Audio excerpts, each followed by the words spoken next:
Hola, bienvenidos al primer capítulo de la historia de las civilizaciones. Hoy les hablaremos acerca del origen de la conquista de América. Espero les guste.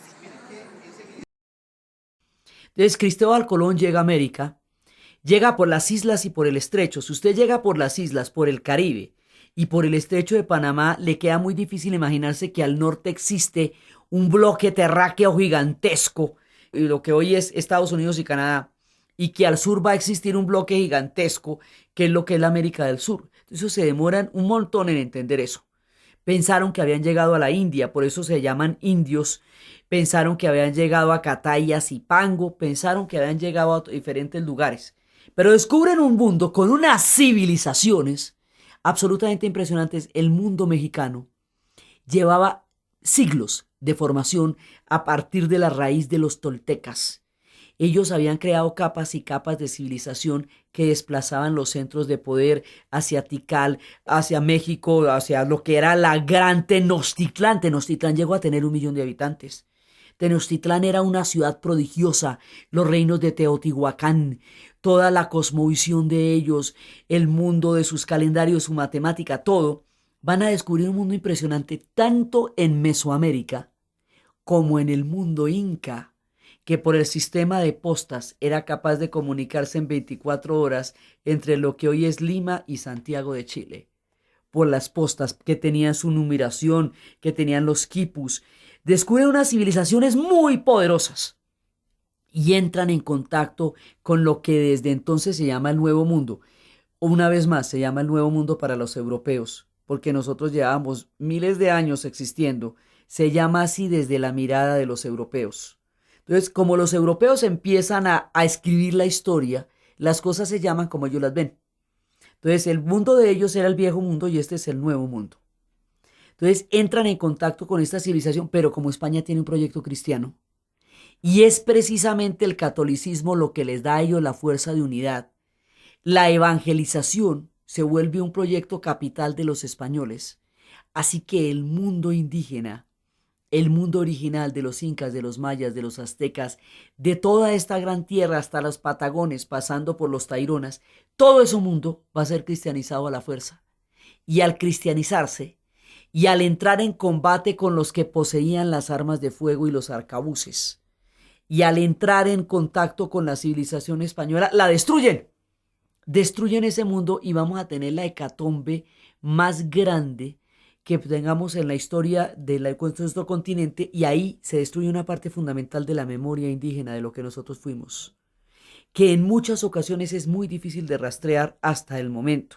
En la historia todo tiene retorno, pero hasta el momento. Entonces, las grandes civilizaciones, que algunas datan desde hacía más de 2000 años, empiezan a eclosionar por las enfermedades que trajeron también, frente a las cuales no había ningún antídoto ni cura.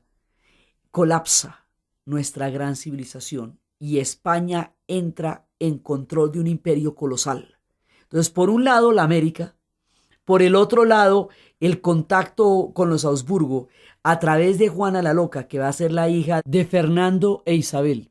Ella va a casar con Felipe el Hermoso y ellos van a tener un hijo que es Carlos V, y ese tipo va a tener un imperio donde no se oculta el sol, porque van a juntar los dos reinos europeos, van a llegar hasta Filipinas y van a llegar a América. Y España se vuelve, en un proceso bastante frenético, la dueña del mundo en ese tiempo. La era de los descubrimientos, todo lo que va a ser el viaje de Magallanes, que terminará Sebastián Elcano dándole la vuelta al mundo, la llegada de Pedro Álvarez Cabral hacia el Brasil ya en 1500, la llegada de Cortés a México, de Pizarro al Perú, todo ese ciclo por el cual se va descubriendo todas esas partes del mundo, van a hacer que la ruta de la seda, el Mediterráneo, la era de las caravanas del tiempo de la Arabia Feliz, todo eso se vuelvan rutas interiores. Todo lo que antes era el mundo queda reducido porque el mundo se amplía mucho más. Entonces la ruta de la seda ahí es cuando entra en decadencia, porque ya existe el mundo del Atlántico. Lo mismo la Liga Hanseática también, todo eso se vuelven rutas interiores, y las rutas de las caravanas de Timbuktu y todo eso también se van a volver rutas interiores porque hay una mucho más grande que ya une el globo por primera vez. Y de más adelante el capitán Cook llegará a Australia y ya se va a dar una perspectiva global en el sentido literal de la palabra. Entonces, cuando eso pasa, ya los centros de poder se desplazan hacia otra parte y los estados nacionales se van formando y Francia empieza un proceso poderosísimo por el cual va quebrando los poderes locales, los duques, los marqueses, todos aquellos nobles que habían tenido un poder durante el medioevo, van a ser aplastados por una centralización de poder cada vez más grande, hasta llegar a la figura de Luis XIV, que va a hacer una afirmación que dice: el Estado soy yo, y eso es el Estado absolutista. Pasaron los tiempos en que Francia había desarrollado una cantidad de luchas, desde los reyes malditos, de los Valois, de los Capetos, de las peleas con Inglaterra, de los poderes locales, hasta que todo se va a concentrar en la figura de Luis XIV, el Rey Sol.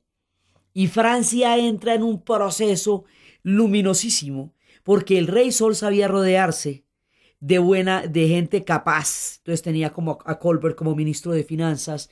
Era un hombre capaz de tener una gente a su alrededor que era muy buena y que lo estaban asesorando a él.